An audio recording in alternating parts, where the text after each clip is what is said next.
हाय दोस्तों, एक बार फिर Anuj GS by Anuj sir channel पर। तो जहाँ से कल मैंने टॉपिक खत्म किया था, आज उसी के आगे बात करते हैं। तो कल हमने आपको भारत शासन अधिनियम 1935 पढ़ाया। भारत शासन अधिनियम 1935 में हमने चर्चा की थी कि इसको लाए जाने का उद्देश्य क्या है, क्यों लाया जा रहा है। तो आपको यहाँ समझना था और लिखाया भी था हमने कि आप इसको राइट डाउन कर लिया करिए और इसकी मीनिंग समझा करिए। जितना ज़्यादा आप उसको सही से समझेंगे और पढ़ेंगे उतना ही आपको कंटेंट क्लियर होगा। तो इसमें कहा गया था कि चुनाव कराए जाएंगे। चुनाव कराने की बात आती है और ये चुनाव जो है आपके कहेंगे 1937 में होते हैं। आपको ये सारी चीजें याद रखना, 1937 में होते हैं। इस 1937 चुनाव में क्या होते हैं कि उस समय राष्ट्रीय लेवल की दो पार्टियां हैं। एक आपकी कांग्रेस है, आपकी एक पार्टी कांग्रेस है और दूसरी आपकी मुस्लिम लीग है। यहां भारत शासन अधिनियम 1935 की बात कर रहे हैं और कहां से पाकिस्तान की विचारधारा जन्म लेगी उसकी बात कर रहे हैं। तो यहां पर 1937 चुनाव हुए तो कांग्रेस और लीग दो राष्ट्रीय लेवल की पार्टियां हैं। ये दोनों पार्टियां चुनाव लड़ेंगी और चुनाव लड़ने के दौरान क्या रिजल्ट सामने निकल के आता है कि कांग्रेस तो 5 प्रांतों में अपनी पूर्ण बहुमत से सरकार बनाती है और 3 प्रांत ऐसे थे, वो प्रांत थे मुस्लिम बाहुल्य क्षेत्र थे जहां उनके लिए पृथक निर्वाचन प्रणाली को अपनाया गया था। यहां पर कांग्रेस ने 3 मुस्लिमों को खड़ा किया और वो 3 सीटें यहां से मिल गई। अर्थात यहां पर कहेंगे कि कांग्रेस ने 8 प्रांतों में अपनी सरकार बना ली। जब 8 प्रांतों में सरकार कांग्रेस ने बनाई तो यहां रिजल्ट क्या निकला कि लीग, जिसको कुल यहां पर 5% ही वोट मिलते हैं, रिजल्ट क्या निकला इस चुनाव से लीग को लगा कि मैं या लीग पार्टी जो है वो सभी मुस्लिमों का नेतृत्व नहीं करती है, प्रतिनिधित्व नहीं करती है। अगर भविष्य में कभी जब देश आजाद होगा या यहाँ सरकार का गठन होगा तो सरकार का जब गठन होगा तो एक ही पार्टी सामने निकल कर आएगी, कांग्रेस निकल के आएगी और कांग्रेस ही अपनी सरकार बनाएगी। इसलिए कहा जाता 1937 के चुनाव में जहां कहेंगे देश में एक डोमिनियन स्टेट की बात हो रही है और वहीं संप्रदाय को भी बढ़ावा मिल रहा है। दोनों पॉइंट आपको याद रखना, संप्रदाय को बढ़ावा शुरुआत हो गई और कहा जाता है इससे सीख लेने के बाद मोहम्मद अली जिन्ना ने आपके 1940 में एक अलग से प्रांत की मांग कर दी, एक अलग राष्ट्र की मांग कर दी।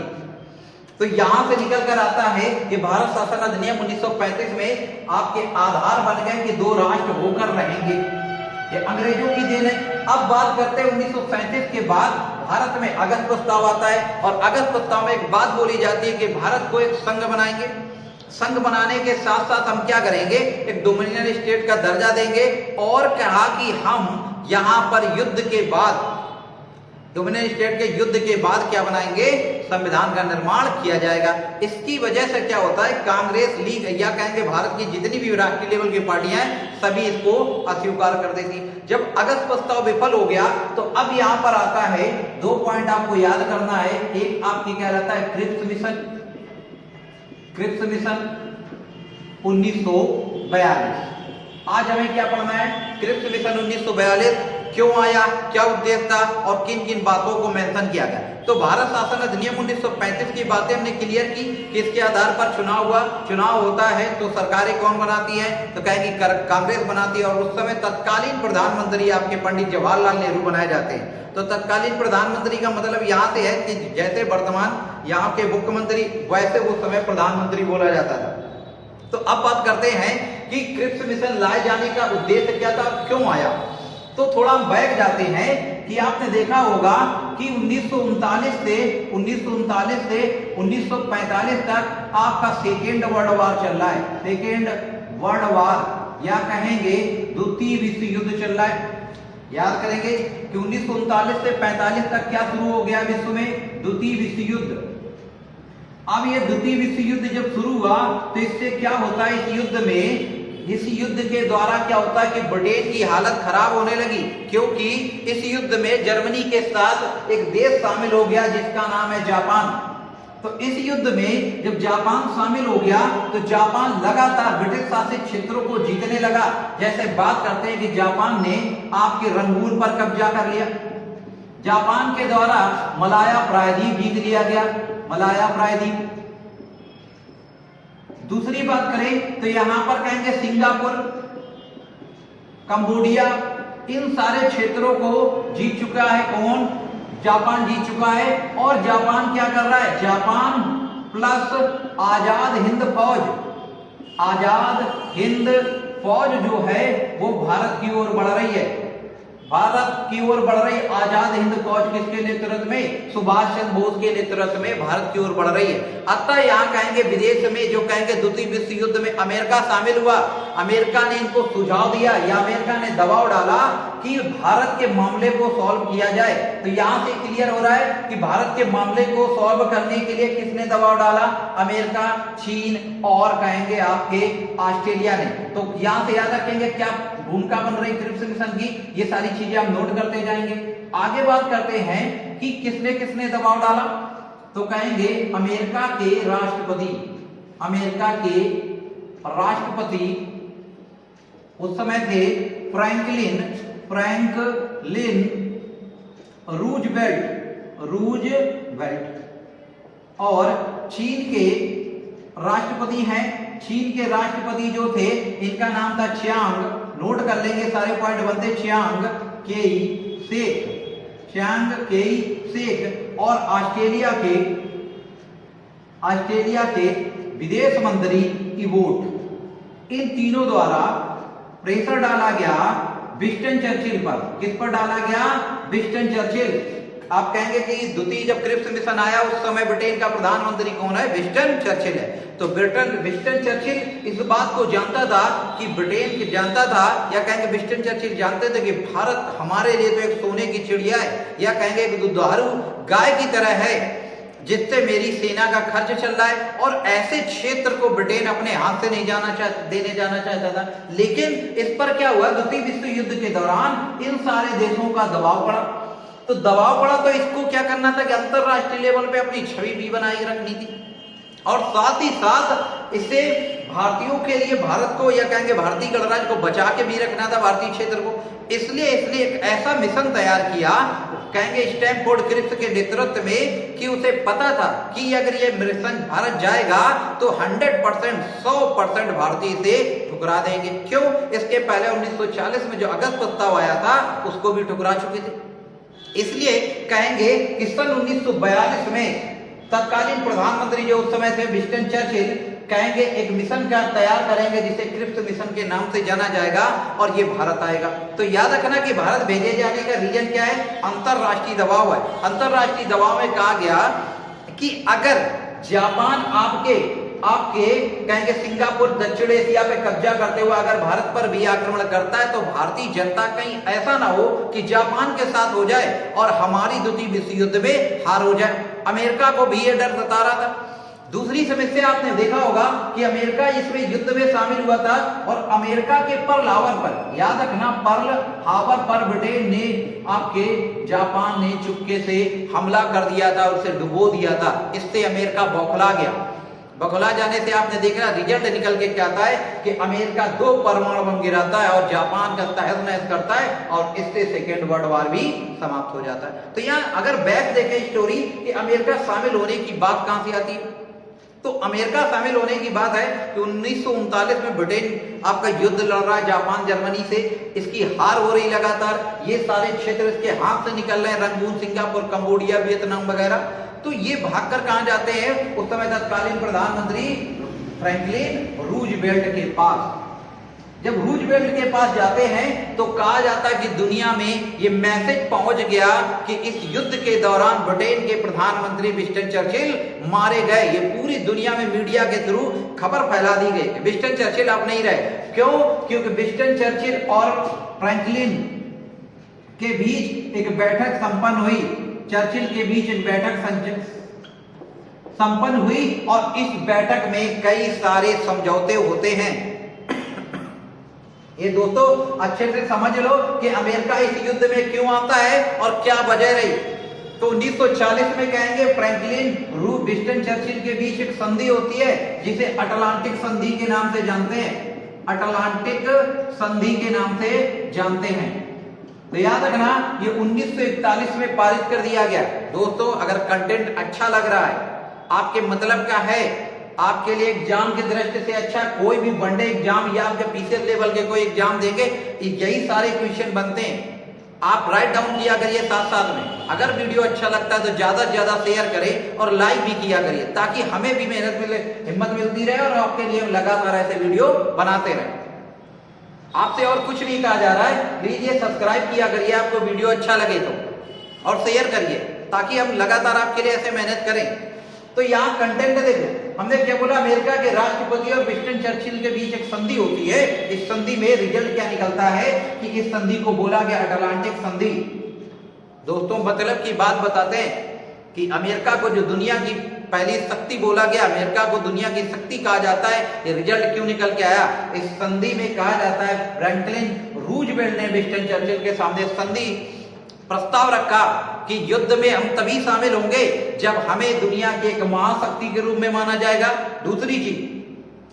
दूसरी चीज यहां पर जो तुमने हर देश में अपने उपनिवेश बना रखे हैं, इनको हटाना होगा, उनको हटाना होगा। और इसी संधि के अनुसार कहेंगे, अटलांटिक ट्रीटी संधि के अनुसार 1945 में 24 अक्टूबर 1945 में यूएनओ की स्थापना की जाएगी। इसी के द्वारा नाटो निकल कर आएगा। ये संधि बहुत मोस्ट इंपॉर्टेंट है, आपको याद रखना किसके किसके बीच में हो रही है, फ्रैंकलिन और रूजवेल्ट, आप कहेंगे विंस्टन चर्चिल। तो यहां पर अंतरराष्ट्रीय दबाव होता है। चर्चिल ने जब अमेरिका को शामिल कर लिया, तो अमेरिका जब शामिल होता है तो अब यहां पर उसने जैसा वादा किया था उसको काम भी करना था। इस वजह से विंस्टन चर्चिल यहां सन 1942 में कहेंगे क्रिप्स मिशन भेजेगा। क्रिप्स मिशन जो है 11 मार्च 1942 को, ये सारी चीजें आपको याद रखना है, 11 मार्च 1942 को क्रिप्स मिशन की घोषणा कर दी जाएगी। क्रिप्स मिशन क्या अनाउंस कर दिया जाएगा कि घोषणा कर दी गई। तो आपको याद रखना है कि ब्रिटेन में क्रिप्स मिशन 19 कब घोषणा की गई, तो कहेंगे 11 मार्च 1942 को। 27 मार्च कहेंगे, यहां पर 23 मार्च, अगली डेट याद कर लेंगे, 23 मार्च 1942 को ये भारत पहुंचा। क्या पहुंचा?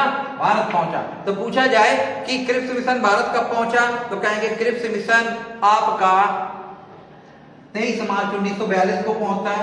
27 मार्च 1942 को पहली बार, मोस्ट इंपॉर्टेंट क्वेश्चन आ चुका है कि 27 मार्च 1942 को क्रिप्स मिशन सबसे पहले किससे मुलाकात करते हैं, तो पहली मुलाकात इनकी महात्मा गांधी से हुई। तो एक सदस्यीय मिशन आता है स्टैनफोर्ड के क्रिप्स के नेतृत्व में। किसके नेतृत्व में आता है? Stanford Cripps. ये कई बार भारत आ चुके थे और जवाहरलाल नेहरू के बहुत अच्छे फ्रेंड भी थे।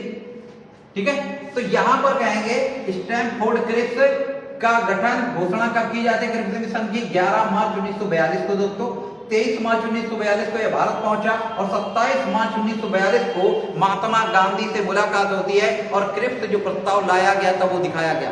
कहा जाता है कि महात्मा गांधी ने तुरंत उस प्रस्ताव को देखते हुए क्या कहा कि आप प्रथम जहाज से ही वापस लौट जाइए, क्योंकि ये भारतीय स्वीकार नहीं करेंगे, क्योंकि जैसा अगस्त प्रस्ताव था वैसा ही आपका क्या है, वैसा ही आपका क्रिप्स मिशन है।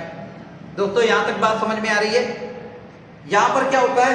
30 मार्च 1942 को अगस्त जो आपका क्रिप्स प्रस्ताव है, क्रिप्स प्रस्ताव सभी पार्टियों के सामने प्रस्तुत किया जाएगा।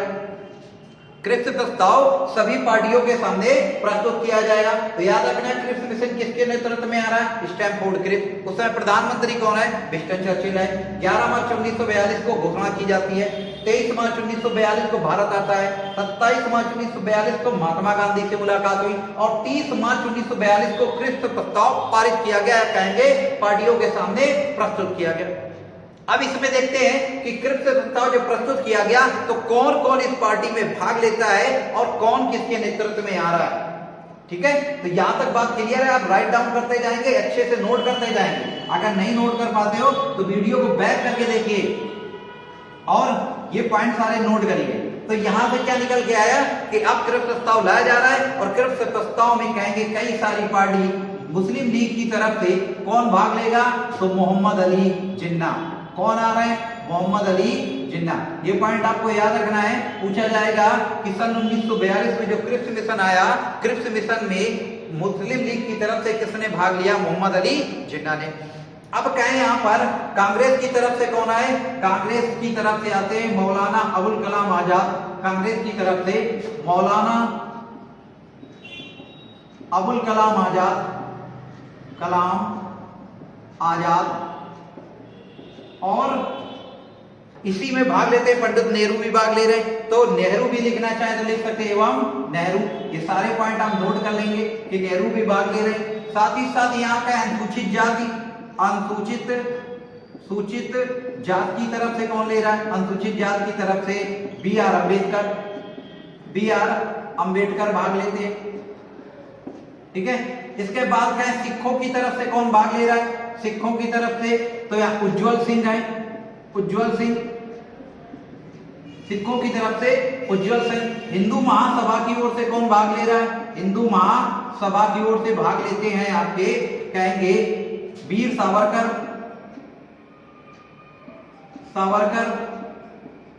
और जयकर, ये व्यक्ति भाग ले रहे हैं। तो आपको यहां से की चीजें क्लियर हुई कि हिंदू महासभा की ओर से कौन भाग ले रहा है और यहाँ पर कांग्रेस की तरफ से किसने भाग लिया?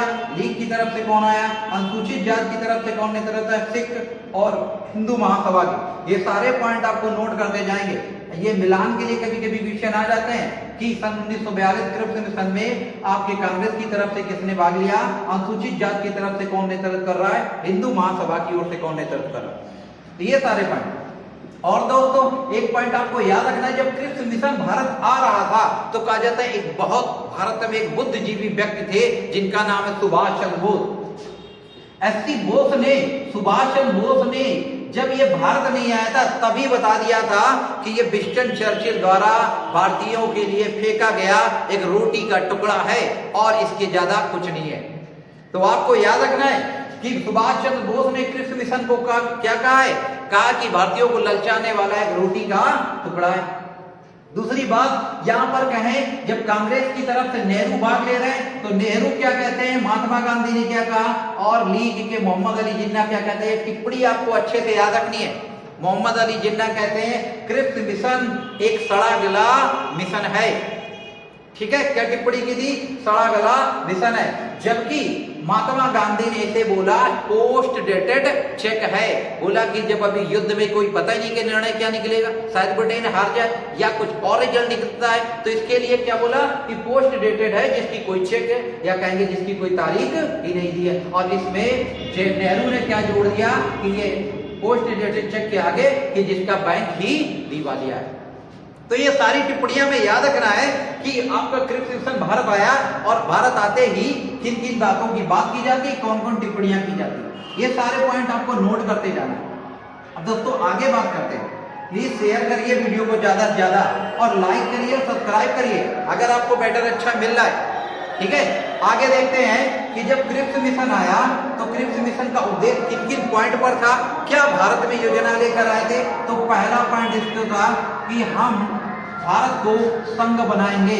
अब आपको लगा होगा कि सर संघ तो आपने भारत शासन अधिनियम 1935 में भी बताया था, संघ आपने अगस्त प्रस्ताव भी बताया, तो बिल्कुल वही बातों को इसमें भी शामिल किया गया कि भारत को संघ बनाएंगे। भारतीयों ने कहा कि भाई इसमें कौन सी नई बड़ी बात लेकर आ रहे, क्या नया जोड़ के लाए। इन्होंने कहा संघ होंगे, प्रांत होंगे और देशी रियासत होंगी, ये सारे पॉइंट आप नोट करते जाएंगे। चीफ कमिश्नर क्षेत्र होंगे, क्या बनाया जाएगा? संघ बनाया जाएगा। और भारत को, और इन्होंने बोला भारत को डोमेनियन स्टेट का दर्जा देंगे, डोमेनियन स्टेट्स का दर्जा दिया जाएगा, अर्थात अधिराज्य का दर्जा देंगे, मतलब राज्य के ऊपर भी एक शक्ति होगी, वो हम होंगे। ब्रिटेन ने कहा कि तुम्हें अधिराज्य बना देंगे, तुम्हारे ऊपर एक शक्ति होगी, उसका नियंत्रण हम करेंगे। मतलब 3 मामले मेरे पास रहेंगे। अधिराज्य में क्या होता है? अधिराज्य का मतलब कि ऐसे मामले जैसे प्रतिरक्षा, संचार, विदेश मामले ब्रिटेन अपने पास रखेगा और उस राज्यों के बाकी आपका डोमिनियन स्टेट को दे दिया जाएगा। तो डोमिनियन स्टेट की बात की गई। अब यहाँ भारत किसकी बात कर रहे हैं? भारत कहता है कि मुझे अंतरिम सरकार का दी जाए, शासन हम चलाएंगे, हम अपना संविधान का निर्माण करेंगे, हमें डोमिनियन स्टेट का दर्जा नहीं चाहिए।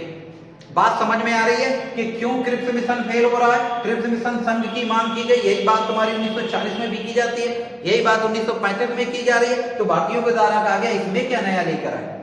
इन्होंने कहा डोमिनियन स्टेट का दर्जा देंगे, तो इन्होंने कहा डोमिनियन स्टेट का दर्जा हमें नहीं चाहिए इंडियन ने कहा अब हमें अंतरिम सरकार का गठन किया जाए, हम सरकार बनाएंगे और अपने लिए संविधान बनाएंगे।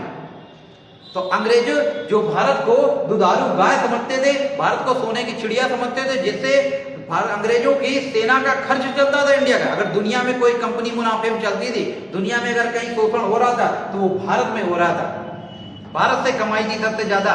तो विंस्टन चर्चिल इस बात को भली बात जानता था कि हमें अंतरराष्ट्रीय बात भी रखनी है और भारतीय जो हैं ये क्रिप्स मिशन भेजेंगे, हमें 100% उसे विश्वास था कि वो क्रिप्स मिशन को ठुकरा देंगे और वो वही चाहता था। यहाँ क्रिप्स मिशन आया और भारतीयों के द्वारा, लीग के द्वारा क्रिप्स मिशन को अस्वीकार कर दिया गया। बात क्लियर हो रही है? तो क्रिप्स मिशन को जो अस्वीकार कर दिया गया, जो विंस्टन चर्चिल चाहता था, क्योंकि उसने अगस्त प्रस्ताव में थोड़ा सा चेंजमेंट करके उस प्रस्ताव को वापस कर दिया, वही भेज दिया कि मैसेज चला जाए कि नहीं अब भारतीयों के लिए कुछ करना चाहते हैं, भारतीय राजी नहीं है और भारत में एकीकरण नहीं, भारत में एकता नहीं है, तो इसमें हम क्या कर सकते हैं, ये उसकी सोच थी। तो यहां पर डोमिनियन स्टेट दर्जा बनाने के लिए उसने भेजा और क्या बोला कि डोमिनियन स्टेट के दर्जा होगा, अधिराज्य का दर्जा। और तीसरा पॉइंट इसमें क्या जोड़ा कि भारत जो है राष्ट्रमंडल एवं अंतरराष्ट्रीय बैठकों में भाग ले सकेगा और राष्ट्रमंडल का सदस्य हो भी सकता है, नहीं हो भी सकता है। तो भारतीयों ने कहा ये कौन सी बड़ी बात, जब हमारी सरकार बन जाएगी, हमारा संविधान होगा, तो ये मेरे विवेक पर निर्भर करेगा, मेरे देशवासियों पर निर्भर करेगा कि हमें शामिल होना है या नहीं शामिल होना है। इस पॉइंट को भी खारिज कर दिया, इसको भी खारिज कर दिया और ये बात वही दोहराई गई थी। यहां तक आपको समझ में आ गया और कहा कि ये सारी चीजें दोस्तों कब करेंगे, युद्ध के बाद करेंगे। लो पॉइंट फंस गया, युद्ध के बाद करेंगे। तो भारतीयों ने कहा भैया इतने भी बेवकूफ नहीं है, इतने भी हम पागल लग रहे हैं क्या शकल से कि आप करें युद्ध के बाद? अरे युद्ध के बाद क्यों, युद्ध के समय क्यों नहीं? पहला पॉइंट फंस गया, इन्होंने कहा युद्ध के बाद। बस ये पॉइंट जैसे फंसा, यहां से शुरुआत हो जाएगी भारत में भारत छोड़ो आंदोलन की। याद रखना 30 मार्च 1942 को प्रस्तुत किया जाता है।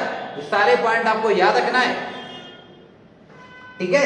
तो यहां पर भारतीयों को लगा युद्ध के बाद, तभी बोला गया आउटडेटेड चेक है जिसका कोई निर्णय नहीं पता है कि आगे क्या निकलेगा और ये दिवालिया बैंक है।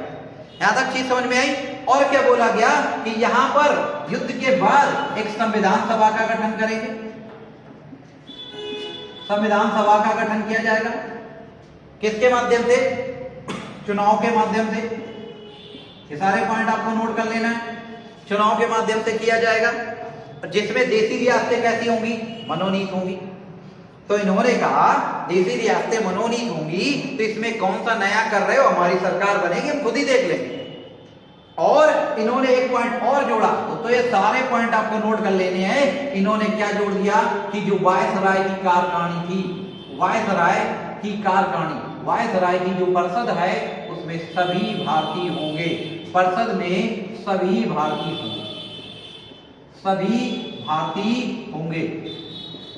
क्लियर हो गया कि भारत में जो क्रिप्स मिशन आता है, विंस्टन चर्चिल इस बात से भली बात परिचित था कि ये विफल ही होकर रहेगा और वो ये चाहता भी था। क्यों? अभी हमने बताया कि वो भारतीयों को, भारतीय अधिराज्य को, भारतीय प्रांत को क्या समझता था, दुधारू गाय समझता था, कामधेनु समझता था, या कहेंगे सोने की चिड़िया समझता था। तो ये सारी चीजें आपके सामने हमने बताई और आप बैक करके इस वीडियो को बार बार देखिए कि आपका वॉइस जो भेजा गया विंस्टन चर्चिल के द्वारा क्रिप्स मिशन, इसे क्यों भेजा गया और क्या उद्देश्य था, क्यों विफल रहा। तो यहां से बात क्लियर हो गई होगी। दोस्तों अगर वीडियो अच्छा लगता है तो प्लीज सब्सक्राइब करिए और शेयर करिए, ज्यादा से ज्यादा शेयर कीजिए और लाइक करिए। और जो क्वेश्चन पूछे जाए वो कमेंट के माध्यम से बताया करो। जैसे यहाँ पे क्वेश्चन दे रहे हैं कि भारत में अगस्त प्रस्ताव कब आया और बेबेल योजना और क्रिप्स मिशन और कैबिनेट मिशन, इन तीनों को आपको अरेंज करना है, सारी चीजों को अरेंज करके हमें कमेंट के माध्यम से बताना है, इनका सीक्वेंस लिखना है कि कौन पहले आया, ABCD के हिसाब से इनको लगाना है। ये आपके लिए क्वेश्चन है, ये आपको बताना है कमेंट के माध्यम से, जल्दी से बताओ क्या है। तो यहां तक चीज क्लियर हो गई। हमने जो क्वेश्चन बोला है इसको बैक करके भी नोट कर लीजिए और तुरंत आंसर दीजिए, ताकि हम भी देखें कि आप कितना सीरियस पढ़ते हैं। नौकरी ऐसे नहीं मिलती है, नौकरी तब मिलती है जब आपके अंदर जुनून हो कुछ सीखने का, कुछ कर गुजरने का। तो यहां से चीज समझ में आई। अब बात करते हैं कैबिनेट मिशन। कैबिनेट मिशन, अब यहां पर देख रहे हैं कैबिनेट मिशन जो 1946 को आता है दोस्तों, इसका क्या उद्देश्य है। कैबिनेट मिशन भारत क्यों भेजा जा रहा है, कैबिनेट मिशन क्यों आ रहा है, तो इसके पीछे देखते हैं। कैबिनेट मिशन के पीछे बैक जाते हैं, थोड़े सारे पॉइंट आपको नोट करेंगे कि सन 1945 में, सन 1945 में ब्रिटेन में आम चुनाव हुए, ब्रिटेन में आम चुनाव हुए, और इस चुनाव में आम चुनाव हुए, और इस चुनाव में क्या होता है कि विंस्टन चर्चिल चुनाव हार जाते हैं। विंस्टन चर्चिल, या कहेंगे दोस्तों कंजर्वेटिव पार्टी चुनाव हार गई। यहां तक चीज क्लियर, नोट कर लो कैबिनेट मिशन क्यों आ रहा है। ये सारे पॉइंट लिखने के लिए भी आ जाए तो आप अच्छे से लिख सकते हैं। कैबिनेट मिशन 1946 में क्यों भेजा गया, क्योंकि सन 1945 में ब्रिटेन में आम चुनाव हुए, और इस आम चुनाव के माध्यम से विंस्टन चर्चिल क्या होते, चुनाव हार जाते। जब ये चुनाव हार गए तो यहां सरकार किसकी बनती है, आपको याद रखना, क्लीमेट इटली की। कौन, लेबर पार्टी के प्रधानमंत्री बन रहे हैं क्लीमेट इटली। और यहां भारत सचिव कौन बनाया जा रहा है, तो भारत सचिव यहां पैंथिक लॉरेंस बनाए जा रहे हैं। कौन बनाया जा रहे हैं, पैंथिक लॉरेंस। ये सारे पॉइंट आपको नोट करेंगे। तुमसे पूछेगा विंस्टन चर्चिल के कार्यकाल में भारत सचिव कौन था, तो कहेंगे लॉर्ड एमरी। नोट कर लेंगे कौन है, लॉर्ड एमरी। यहां पे लिखे रहे कौन है, एमरी है। ये वही एमरी है जिसने भारतीयों के लिए कहा था या तो लीग की शर्तें मान लो, बेबल योजना में, या तो लीग की शर्तें मान लो या तो लीग को मना लो। ये किसने बोला, एमरी ने कहा। तो कहेंगे जब कंजर्वेटिव चुनाव हार रही पार्टी, विंस्टन चर्चिल को बड़ा आत्मविश्वास था क्योंकि द्वितीय विश्व युद्ध हम जीत चुके हैं, तो जनता वोट किसे करेगी, हमें वोट करेगी, बड़ा कॉन्फिडेंस था। लेकिन उसका उल्टा हो गया, विंस्टन चर्चिल यहाँ चुनाव हार गए, सरकार बन जाती क्लीमेट इटली की। कहेंगे कंजर्वेटिव की जगह पर लेबर पार्टी आ गई, और यहाँ नए भारत सचिव बनाए गए जिनका नाम है पैंथिक लॉरेंस। दोस्तों यहां पर बात क्लियर हुई। जब पैंथिक लॉरेंस बनाए गए तो अब यहां रिजल्ट क्या आता है, तो कहेंगे 24 मार्च 1946 को कैबिनेट मिशन भारत भेजा जाएगा भारत के मुद्दे को सॉल्व करने के लिए। 24 मार्च 1946, ये डेट है आपको याद रखना है। 1946 को मिशन भारत आया। कब आ रहा है मिशन, 24 मार्च 1946 को मिशन भारत आया, और 16 मई 1946 को ये कैबिनेट मिशन क्या करेगा, अपनी घोषणा की योजना को, या कहेंगे योजना को प्रस्तुत करता है। योजना प्रस्तुत की, ये सारे पॉइंट आपको याद रखना है कि कब आ रहा है, 24 मार्च 1946 को, और 16 मई 1946 को ये सभी पार्टियों के सामने अपना प्रस्ताव रखेगा। अब इस प्रस्ताव में देखते हैं कि किन किन बातों को रखा गया और क्या उद्देश्य था।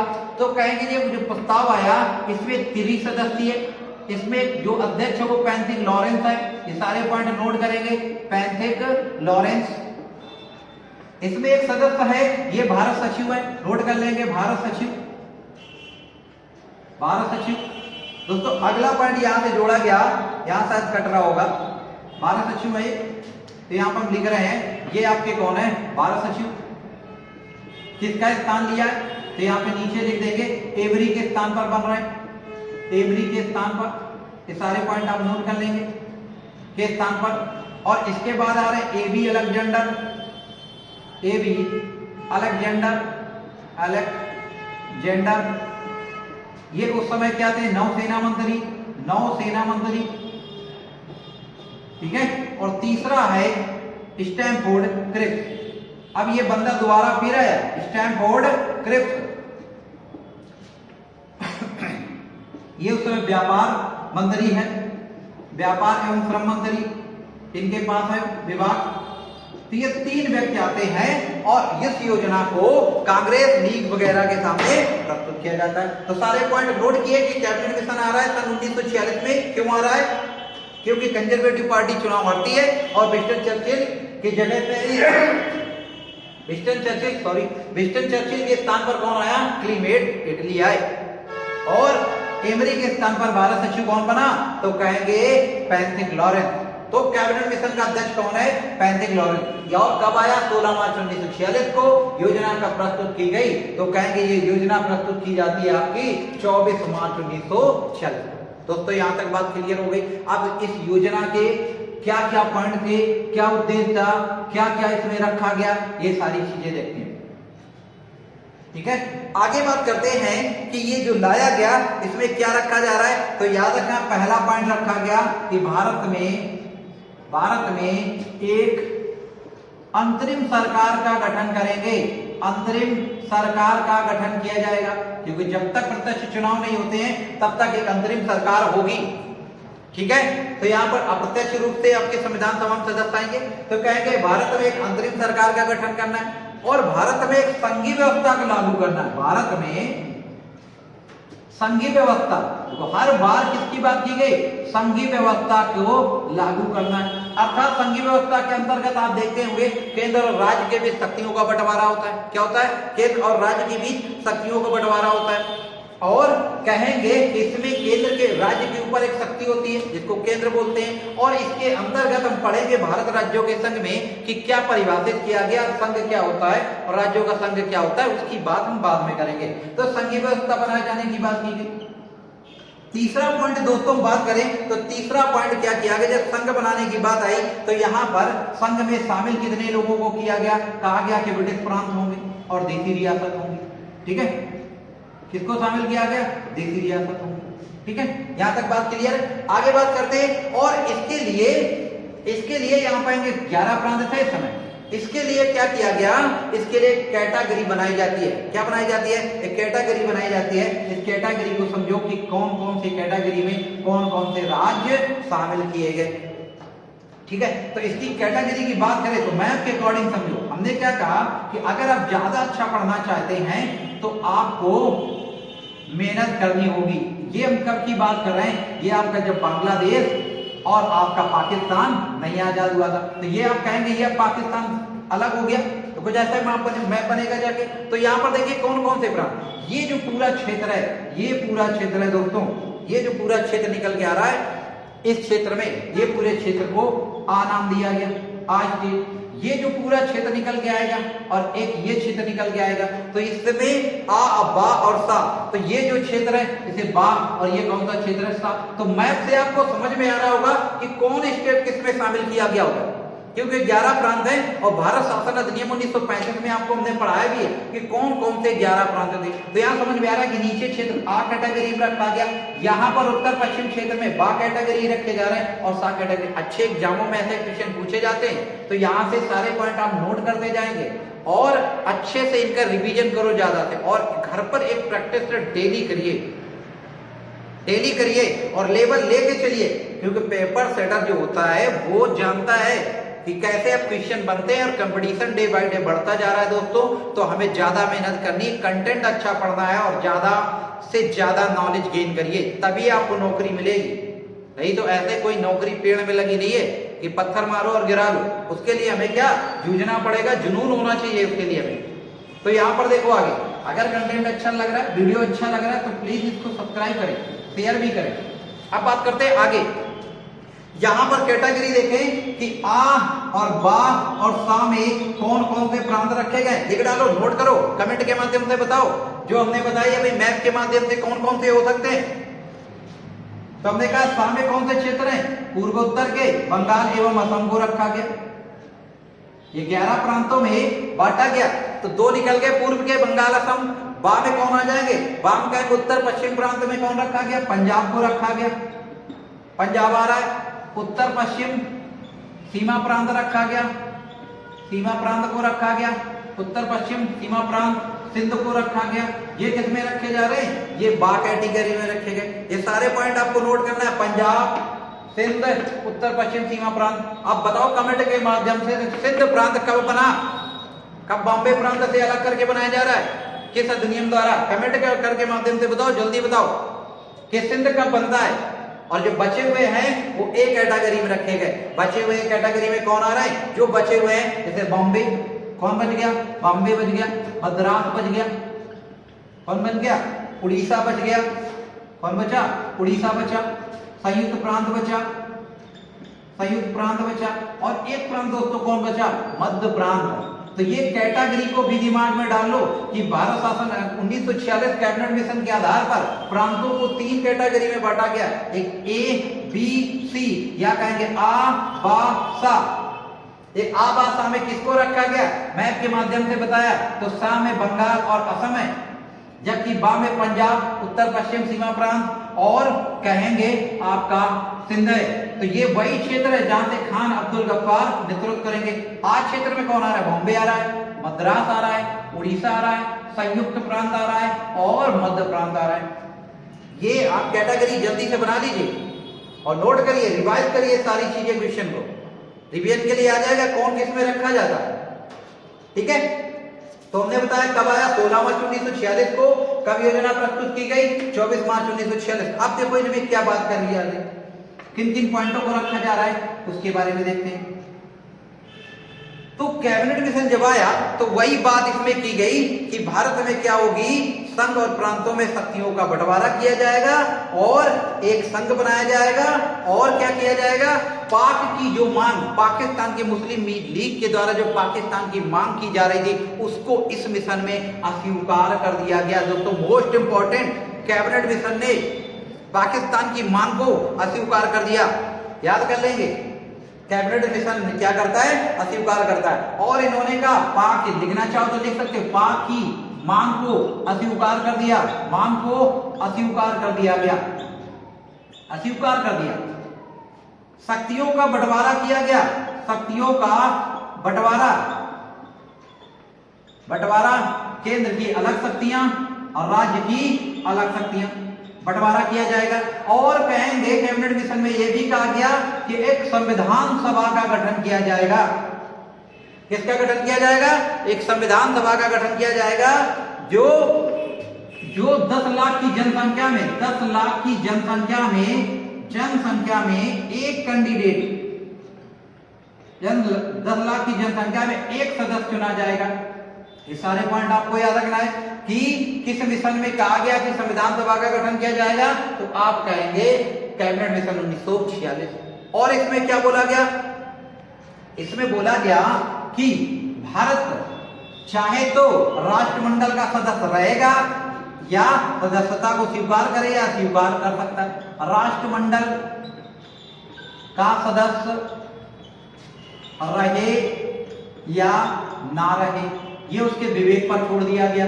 ठीक है, तो पाक की मांग को स्वीकार किया गया, शक्तियों का बंटवारा किया जा रहा है, संविधान सभा का गठन हो रहा है 10 लाख की जनसंख्या में ये, और राष्ट्रमंडल सदस्य रहे ना रहे इस पर छोड़ दिया गया। और कहा गया स्वतंत्रता के बाद, ये सारे पॉइंट आपको नोट करना है, स्वतंत्रता के बाद जो रियासतें हैं वो अपने आप को किसी भी खेमे में डाल सकती हैं या अपने लिए स्वतंत्र राष्ट्र, स्वतंत्र संविधान का निर्माण कर सकते हैं। तो यहां पर कहेंगे संविधान सभा का गठन किया गया और इसके द्वारा 389 सदस्य निकल कर आएंगे। क्यों? क्योंकि उस समय 40 करोड़, लगभग 40 करोड़ जनसंख्या होती है। कितने सदस्य आ रहे हैं? 389। क्योंकि जब पाकिस्तान की मांग को अस्वीकार कर दिया गया, दोस्तों मतलब की चीजें हैं सारी, जब पाकिस्तान की मांग को अस्वीकार कर दिया गया तो इस भारत में कहेंगे 3 कैटेगरी बनाई गई या कहें 3 समुदाय में देश को बांटा गया। एक को बोला गया साधारण, ये आप पॉइंट नोट कर लेंगे, क्या बोला गया? साधारण। एक क्या बोला गया? मुस्लिम। और एक आपके सिख। और ये सिख किस क्षेत्र में? केवल और केवल पंजाब, बाकी जगह पे है तो साधारण में ही काउंट किए जाएंगे। तो ये सामूहिक एक सांप्रदायिक समूह बनाए गए। तो कितने कैटेगरी में बांटे जाते हैं? 3 कैटेगरी में बांटे गए। कितने सदस्य निकल कर आते हैं? 389 कैंडिडेट निकल आ रहे हैं। इस 389 में 292 ब्रिटिश प्रांत से हैं, 4 चीफ कमिश्नर क्षेत्र से हैं और 93 देसी रियासतें मनोनीत होती हैं। ठीक है, तो यहां तक बात क्लियर हुई कि कैबिनेट मिशन जो 1946 में आ रहा है वो किसके नेतृत्व में आ रहा है? तो कहेंगे पैट्रिक लॉरेंस जो अध्यक्ष हैं, 2 अन्य सदस्य हैं एबी अलेक्जेंडर और एक का नाम है आपके स्टैनफोर्ड क्ले। पैट्रिक लॉरेंस किसकी सरकार में भेजा जा रहा है?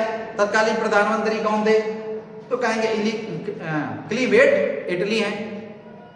ठीक है, तो ये आता है और उसके माध्यम से किसका गठन किया जाएगा? तो कहेंगे संविधान सभा का गठन किया जाएगा।